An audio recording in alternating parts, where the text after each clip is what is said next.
الحمد لله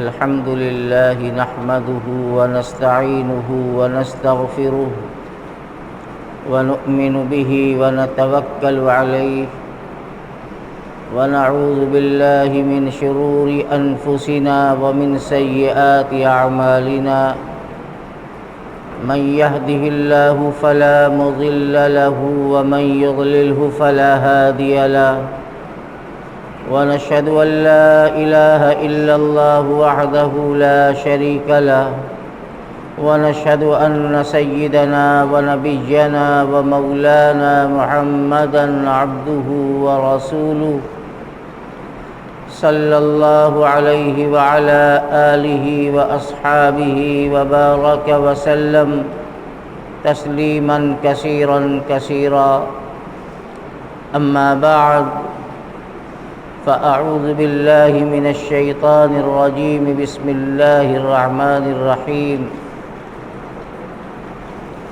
إنا نحن نزلنا الذكر وإنا له لحافظون وقال جل وعلا لا يأتيه الباطل من بين يديه ولا من خلفه تنزيل من حكيم حميد صدق الله العظيم۔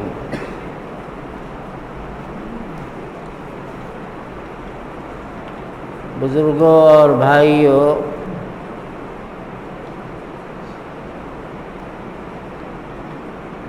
ہر مسلمان چاہے وہ کس درجے کا بھی مسلمان ہے، اگر اس کے دل میں رائی کے دانے کے برابر بھی ایمان کا نور موجود ہے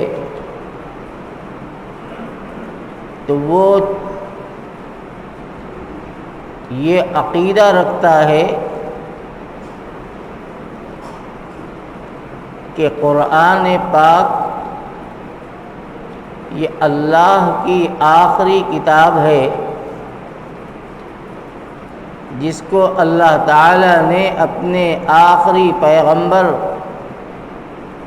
تمام نبیوں کے امام اور سردار حضرت محمد صلی اللہ علیہ وسلم پر 23 برس کی مدت میں تھوڑا تھوڑا کر کے اتارا ہے۔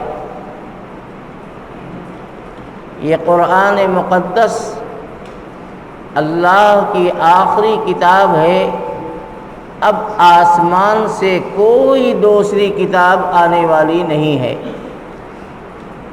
جو آنی تھی وہ آ چکی،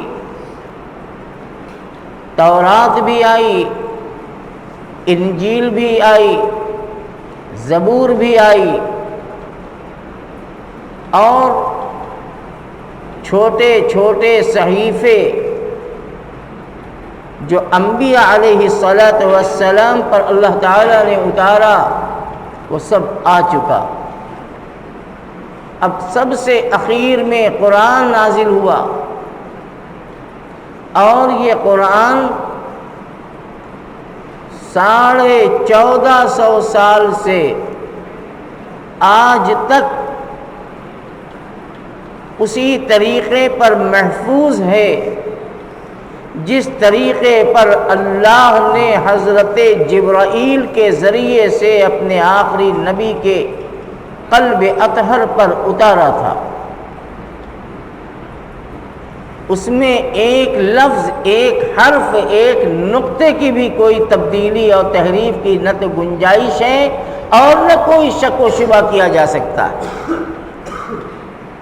اور یہ بھی عقیدہ ہے کہ آج تک قرآن محفوظ ہے اور قیامت تک یہ قرآن اسی طریقے پر محفوظ رہے گا۔ دنیا کی اسلام دشمن لابی قرآن پاک میں تحریف کرنے، قرآن کی آیتوں کو مسخ کرنے، قرآن کی آیتوں کو تبدیل کرنے کی کوشش کریں گی، اب کر چکی، لیکن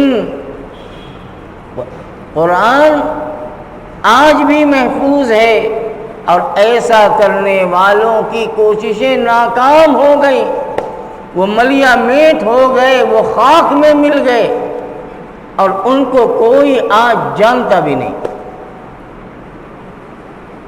کوششیں ہوئی ہیں پہلے بھی کہ قرآن بدل دو، قرآن کے بارے میں مسلمانوں کے دلوں میں شکوک و شبہات بھر دو کہ نعوذ باللہ من ذالک، یہ وہ قرآن نہیں ہے جو مکے اور مدینے میں مکی اور مدنی حضرت محمد صلی اللہ علیہ وسلم کی ذات اقدس پہ نازل ہوا تھا۔ شبہ پیدا کر دو، لوگوں کے دلوں میں ڈگمگاہٹ پیدا کر دو۔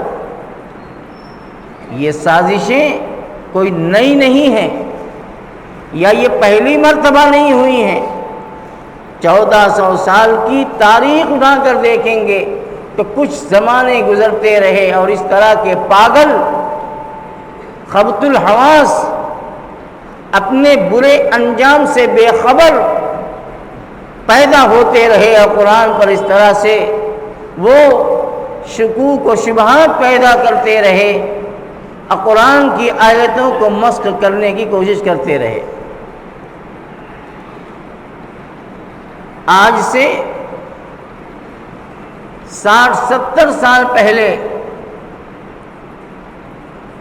یہودیوں کی ایک جماعت اس کام کے لیے تیار ہوئی، اور اس نے اس قرآن کے مقابلے میں ایک نیا قرآن پیش کیا، اور دنیا کے مسلم علاقوں میں پھیلایا، اور ان ہاتھوں تک پہنچایا جن کے دل میں علم کی روشنی نہیں تھی۔ مسلمان تھے لیکن علم نہیں تھا، جیسے بہت سے مسلمان آج بھی ہیں، مسلمان ہیں لیکن اسلامی جانکاری ان کو نہیں ہے، اور دعوت الحق کے نام سے ایک کتاب چھاپی، اور یہ کہا کہ مسلمانوں، یہ ہے تمہارا اصلی قرآن، اور اس میں جگہ جگہ سے قرآن کی آیتوں کو مٹا کر یا قرآن کی آیتوں کو تبدیل کر کے، سورتوں کے نام کو تبدیل کر کے جھوٹی چیزیں قرآن میں شامل کر دی تھی، لیکن مسلمانوں نے اسے قبول نہیں کیا، اور ان کی سازشیں خاک میں مل گئی، وہ ان کا منہ کالا ہو گیا۔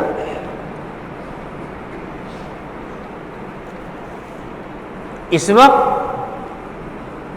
کچھ ایسی ذہنیت پھر جنم لے رہی ہے اور لے چکی ہے، جو قرآن پاک کے بارے میں اور قرآن پاک کی کتابت کرنے والوں کے بارے میں اور قرآن کی حفاظت کرنے والوں کے بارے میں ایسی واہیات اور گندی باتیں اپنی زبان کے اندر سے بکی ہیں کہ ایک مسلمان اسے زبان پر لانا بھی اپنے ایمان کے لیے خطرہ محسوس کرتا ہے۔ اس وقت ہفتے عشرے سے پورے ملک نہیں بلکہ پوری دنیا کے اندر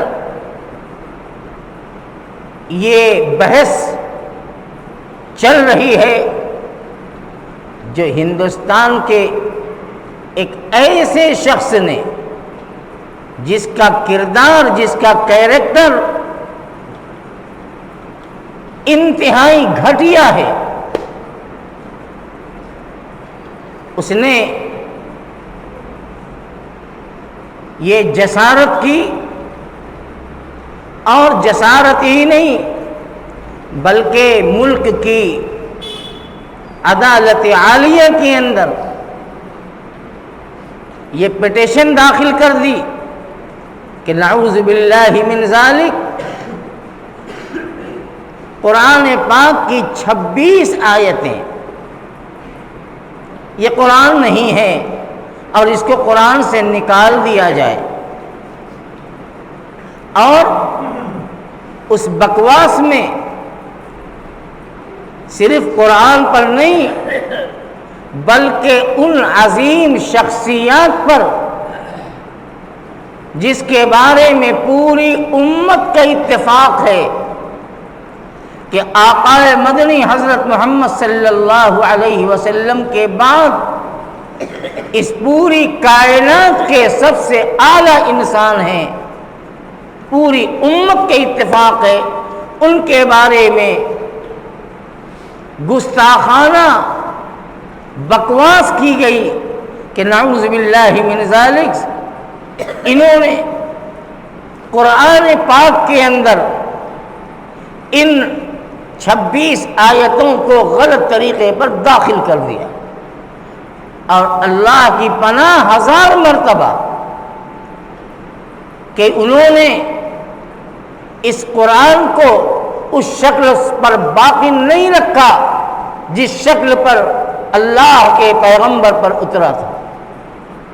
وہ 3 کون ہیں؟ آج تو میڈیا اور پورے اخبار کا موضوع یہی ہے، آپ میری بات کو بہت اچھی طرح سمجھ لیں گے۔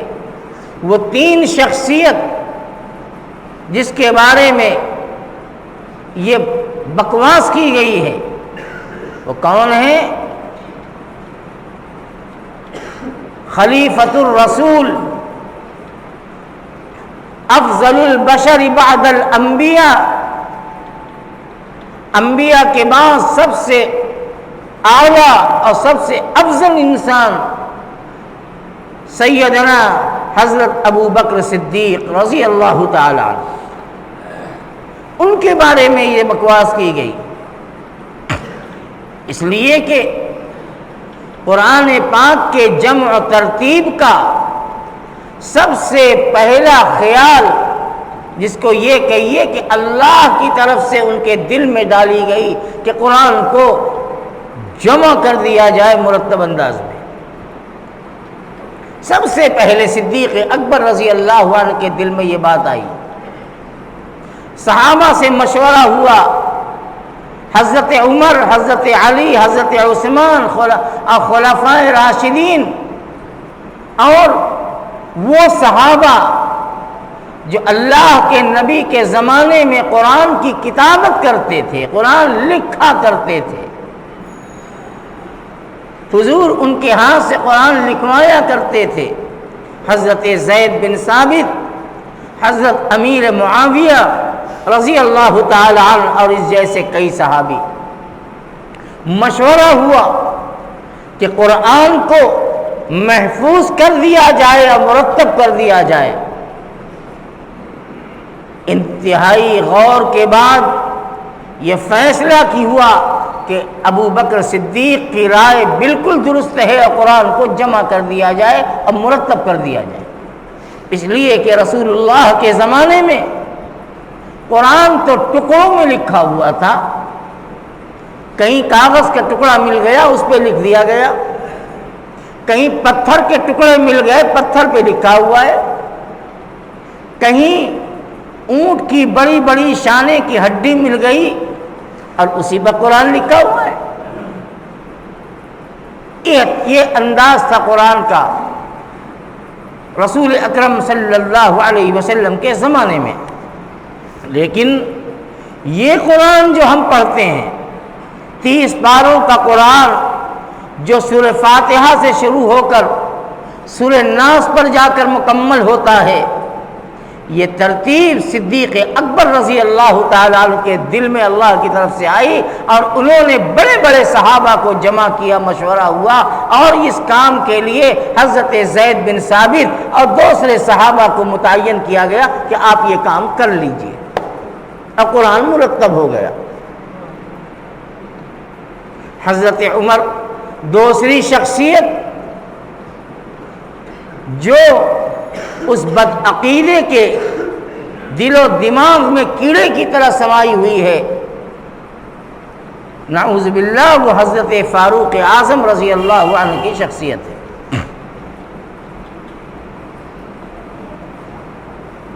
حضرت عمر سے اس جماعت کو للہ بغض ہے۔ حضرت عمر رضی اللہ عنہ کی شان دیکھو، کس شان کے صحابی ہیں۔ ان کی ایک خصوصیت تو ایسی ہے جس میں کوئی دوسرا صحابی شریک نہیں۔ ایک خصوصیت، وہ خصوصیت کیا ہے کہ 1,24,000 کم و بیش انبیاء علیہ صحابہ کرام کی تعداد ہے۔ انبیاء کی بھی تعداد وہی ہے، صحابہ کرام کی تعداد بھی کم و بیش 1.25 لاکھ ہے، لیکن جتنے صحابی ہیں رسول اکرم صلی اللہ علیہ وسلم کی دعوت اور محنت پر اللہ نے ان کے دل میں ایمان ڈالا اور اللہ کے نبی کی خدمت میں آ کر انہوں نے کلمہ پڑھ لیا۔ تمام صحابہ کا یہی معاملہ ہے۔ حضور دعوت لے کر گئے، محنتیں کی، لیکن وہ آئے اور آنے کے بعد وہ انہوں نے کلمہ پڑھا اور حضور کے دامن سے جڑ گئے۔ تمام صحابہ کا معاملہ ایسے ہی۔ صرف ایک صحابی، وہ شخصیت ہے حضرت عمر ابن خطاب رضی اللہ تعالیٰ عنہ کی۔ ایک یہ وہ نرالے صحابی ہیں کہ حضور پاک صلی اللہ علیہ وسلم نے اللہ سے ان کو مانگا ہے، نام لے کر اللہ سے مانگا۔ آپ نے اللہ سے دعا مانگی، اللہم اعز الاسلام باحد العمرین، اے اللہ 2 عمر میں سے ایک کو ایمان کی دولت عطا فرما کر اسلام کو عزت عطا فرما دے۔ یہ 2 عمر کون ہیں؟ ایک عمرو بن ہشام جو ابو جہل کہلاتا ہے، مردود، کفر کی حالت میں مرا، اسلام کا سب سے بڑا دشمن، اور دوسرے حضرت عمر فاروق رضی اللہ تعالی عنہ۔ نبی علیہ الصلوۃ والسلام نے ان کا نام لے کر خدا سے ان کو مانگا کہ اللہ ان کو ایمان کی دولت عطا کر دے اور اسلام کو ان کے ذریعے عزت عطا کر دے۔ یہ وہ خصوصیت ہے حضرت فاروق اعظم کی جس میں کوئی دوسرا شریک نہیں۔ اسی لیے ہمارے علماء فرماتے ہیں کہ تمام صحابہ مرید ہیں، حضرت عمر ابن خطاب مراد ہیں۔ اللہ کے نبی نے انہیں مانگا، اور کس شان سے ان کو اللہ نے ایمان کی دولت عطا فرمائی۔ نبی کی دعا قبول ہو گئی اور اللہ نے فاروق اعظم کو ایمان کی دولت عطا کی۔ وہ ایک مکمل تفصیل ہے لیکن بڑی لمبی۔ بہرحال حضرت فاروق اعظم رضی اللہ تعالیٰ عنہ ایمان میں داخل ہو گئے۔ حضور پاک صلی اللہ علیہ وسلم کو فاروق اعظم کے ایمان پر بڑی خوشی ہوئی، اور جس وقت حضرت عمر نے کلمہ پڑھا تھا دار ارقم میں جا کر، تو نبی علیہ السلام اور آپ کے صحابہ وہاں موجود تھے۔ اتنی خوشی ہوئی کہ اس زور سے نعرہ تکبیر بلند کیا کہ جبل ابو قبیس گونج اٹھا۔ اتنی خوشی ہوئی حضرت عمر کے ایمان پر، اللہ کے نبی کو بھی اور ان کے پہلے جو ایمان لا چکے تھے ان کو بھی، اس لیے کہ بڑے روب و دبدبے کے انسان تھے۔ فاروق اعظم کی خصوصیت کتابیں بھری پڑی ہیں، اللہ کے نبی نے ان کو خدا سے مانگا، یہ ایک خصوصیت۔ دوسری خصوصیت، اللہ نے ان کو جو کمال عطا فرمایا تھا اور دین کے سلسلے میں جو سختی اور مضبوطی ان کے اندر تھی، نبی پاک صلی اللہ علیہ وسلم نے ان کے بارے میں فرمایا کہ عمر اللہ کے اس شان کے بندے ہیں کہ انسان تو انسان، شیطان بھی حضرت عمر سے ڈرتا ہے، شیطان بھی ڈرتا ہے ان سے۔ عمر جس راستے سے گزرتے ہیں شیطان اپنا راستہ بدل دیتا ہے، اور آج شیطان نے راستہ بدلا اس لیے کہ وہ بغض وہیں سے چلا آ رہا ہے۔ شیطان نے راستہ بدلا حضرت عمر کے نام پر، یہ بغض وہیں سے چلا آ رہا ہے۔ اس شان کے آدمی ہے فاروق اعظم۔ اور تیسری خصوصیت، اللہ نے علم، دور اندیشی، ملک کو چلانے کی صلاحیت ایسی عطا فرمائی تھی کہ نبی کریم علیہ السلام نے ان کے بارے میں فرمایا لو کان بعدی نبی لکان عمر۔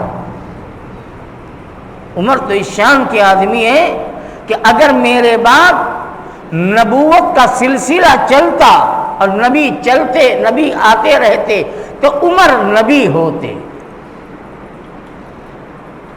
جو کمالات ان کے اندر موجود ہیں، لیکن چونکہ نبوت کا دروازہ بند، رسالت کا دروازہ بند، اب صبح قیامت تک کوئی نبی اور رسول نہیں آئے گا، اس لیے عمر بھی رسول نہیں ہو سکتے۔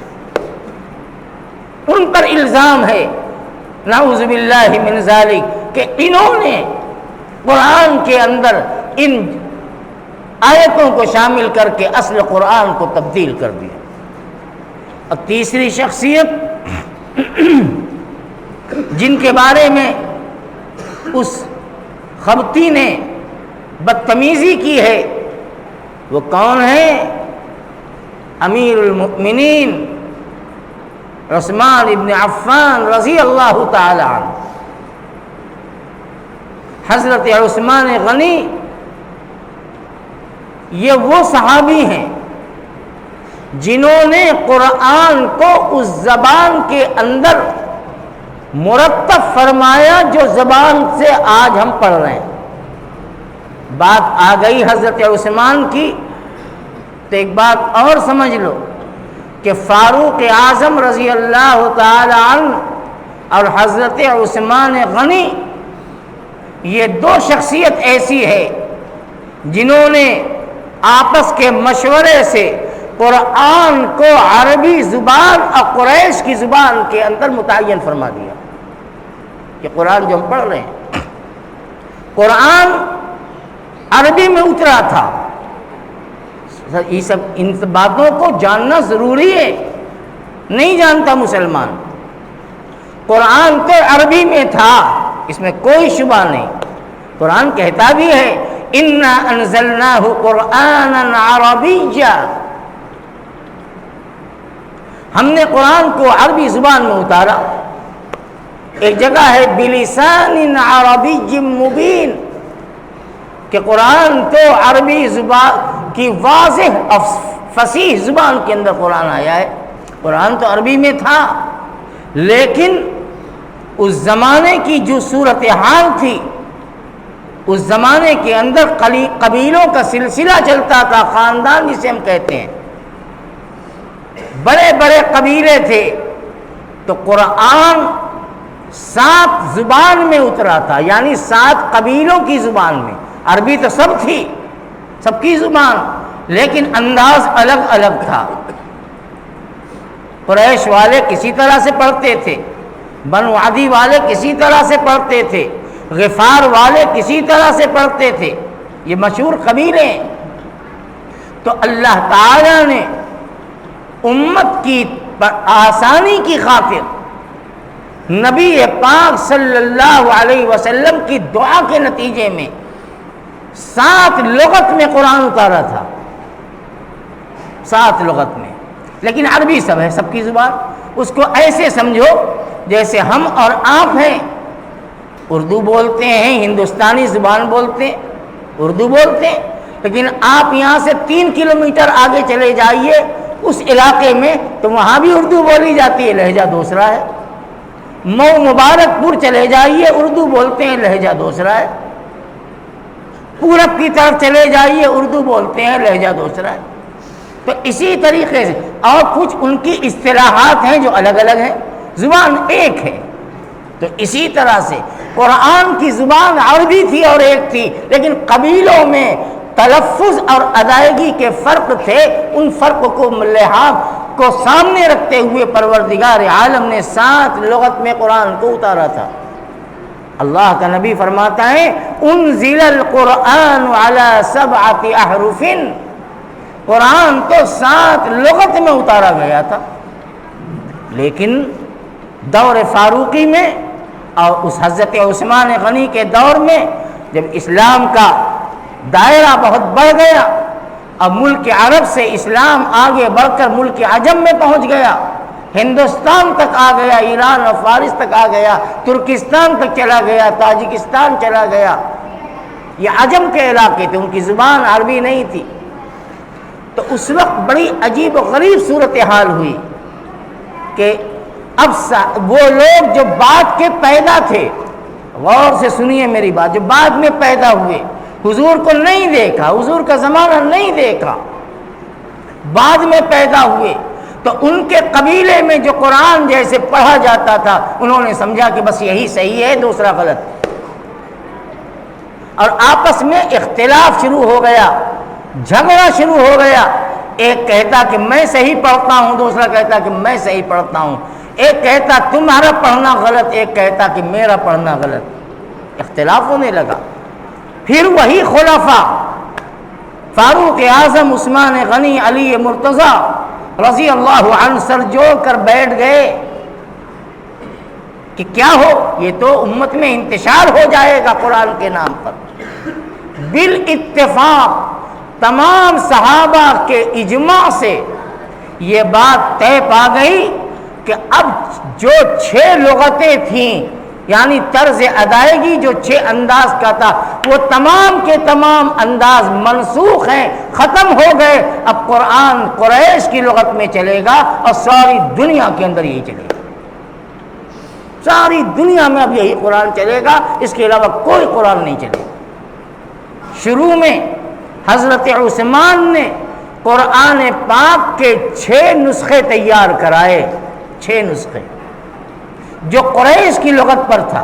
صحابہ کا فیصلہ ہو گیا، مدینے کے اندر فرمان جاری ہو گیا، اور جہاں تک حکومت تھی فرمان جاری ہو گیا، لیکن حکومت کی ذمہ داری تھی، حضرت عثمان خلیفہ تھے، انہوں نے حضرت زید بن ثابت امیر معاویہ جو کاتبین وحی ہیں، جو قرآن لکھتے تھے حضور کے زمانے میں، اور اس طرح سے حضرت معاذ بن جبل ہیں یا دوسرے اور صحابہ تھے، ان کو جمع کیا اور فرمایا کہ قرآن کو مرتب کرو قریش کی لغت میں، اس لیے کہ قریش کی لغت سب سے فصیح و بلیغ تھی۔ چنانچہ قرآن کے 5 یا 6 نسخے تیار ہوئے۔ حضرت عثمان نے ایک نسخہ اپنے پاس رکھا، ایک عراق میں بھیجا، ایک شام میں بھیجا، ایک مصر میں بھیجا، ایک کوفہ میں بھیجا۔ اس طرح سے فرمایا کہ دیکھو اب یہی قرآن ہے، یہی چلے گا۔ یہ بدباطن جس پر اللہ کی لعنت ہو، اس نے ان 3 خلفاء رضوان اللہ علیہم اجمعین کو ٹارگٹ کیا اور نعوذ باللہ من ذالک ان کے اوپر جھوٹا الزام لگا کر ہندوستان کی سب سے بڑی عدالت میں پٹیشن داخل کر دی، اور ہر مسلمان بے چین ہو گیا، خواص سے لے کر عوام تک، علماء سے لے کر عام انسان تک۔ آپ دیکھ رہے ہیں میڈیا کے ذریعے، یوٹیوب پر، واٹس ایپ کے ذریعے ایک ہنگامہ چل رہا ہے، لیکن اللہ نے چاہا تو جس طرح سے پچھلے زمانے میں قرآن پر شک کرنے والوں کا منہ کالا ہوا اور اپنے کیفر کردار کو پہنچے ہیں، انشاءاللہ اللہ نے چاہا تو اس کا بھی منہ کالا ہوگا، ناکام ہوگا، اور قرآن جیسے تھا ویسے ہی رہے گا، ایک ایک حرف کے ساتھ، ایک ایک نقطے کے ساتھ، ایک ایک یہاں تک کہ قرض ادا کے ساتھ قرآن محفوظ تھا، محفوظ ہے اور محفوظ رہے گا قیامت کی صبح تک انشاءاللہ۔ مسلمانوں، اللہ کے کلام سے اپنا رشتہ جوڑو، یہ اللہ کا اعلان ہے، اِنَّا نَحْنُ نَزَّلْنَا الذِّكْرَ وَإِنَّا لَهُ لَحَافِظُونَ، ہم نے قرآن اتارا ہے اور قرآن کی حفاظت بھی ہم ہی کریں گے۔ اللہ محافظ ہے قرآن کا۔ تورات بدل دی گئی، انجیل بدل دی گئی، زبور میں تبدیلی آ گئی، کتابیں آج سب موجود ہیں۔ تورات، انجیل، زبور یہ آسمانی کتابیں تھیں جو نبیوں پر اتاری گئی تھیں، وہ سب موجود ہے، لیکن یہ وہ نہ وہ قرآن، نہ وہ تورات ہے، نہ وہ انجیل ہے، نہ وہ زبور ہے۔ کیوں بدل دی گئی؟ اس لیے کہ حضرت موسیٰ ہوں، حضرت داؤد ہوں، حضرت عیسیٰ ہوں علی نبینا علیہ الصلوۃ والسلام، جن پر اللہ نے ان مشہور کتابوں کو اتارا تھا، اللہ نے ان کی امت کو حکم دیا تھا لتحفظوا، دیکھو ہم نے یہ کتاب اتار دی آسمان سے تمہارے نبی پر، لیکن یہ تمہاری ذمہ داری ہے کہ تم اس کتاب کی حفاظت کرنا۔ اگر حفاظت کا حق ادا نہیں کرو گے، کتاب برباد ہو جائے گی، ختم ہو جائے گی، اس میں جھوٹی باتیں داخل ہو جائیں گی۔ تو اللہ نے ان کتابوں کی حفاظت کی ذمہ داری اپنے ان زمانے کے انسانوں پہ ڈال دی، اپنے بندوں پہ، کہ لتحفظوا، تم بتاؤ اس کو۔ لیکن اللہ نے جب اپنے نبی آخر الزماں پر جب اپنی آخری کتاب اتاری تو اللہ نے اس امت کے افراد کو یہ نہیں کہا کہ اے محمد صلی اللہ علیہ وسلم کی امت، دیکھو یہ میری آخری کتاب ہے، تم اس کتاب کی حفاظت کرتے رہنا ورنہ گڑبڑ ہوگا، یہ اللہ نے نہیں فرمایا۔ اللہ نے فرمایا کہ وَإِنَّا لَهُ لَحَافِظُونَ، ہم نے اتار بھی دیا اور ہم حفاظت بھی کریں۔ یہ فرق ہے قرآن اور آسمان کی دوسری کتابوں کے اندر۔ اللہ نے اتاری اور اللہ نے اس کی حفاظت کی ذمہ داری لی، اور مثل مشہور ہے، جسے اللہ رکھے اسے کون چکھے۔ اللہ جس کی حفاظت کرے گا۔ یہ آندھیاں آتی رہیں گی، یہ گرد غبار اڑتے رہیں گے، لیکن چھٹ جائے گا اور سورج جیسے پہلے چمکتا تھا ویسے چمکتا رہے گا۔ مسلمانوں، قرآن سے اپنے رشتے کو جوڑو، قرآن کی حفاظت کرو، طاق پر رکھ کر نہیں، روزانہ کی تلاوت کر کے۔ اللہ نے دوسری آیت میں کیا فرمایا؟ لا یأتیہ الباطل، یہ ہمارا اتارا ہوا کلام ہے، اس میں جھوٹ آ ہی نہیں سکتا۔ لا یأتیہ الباطل، اس میں کوئی غلط بات نہیں آ سکتی۔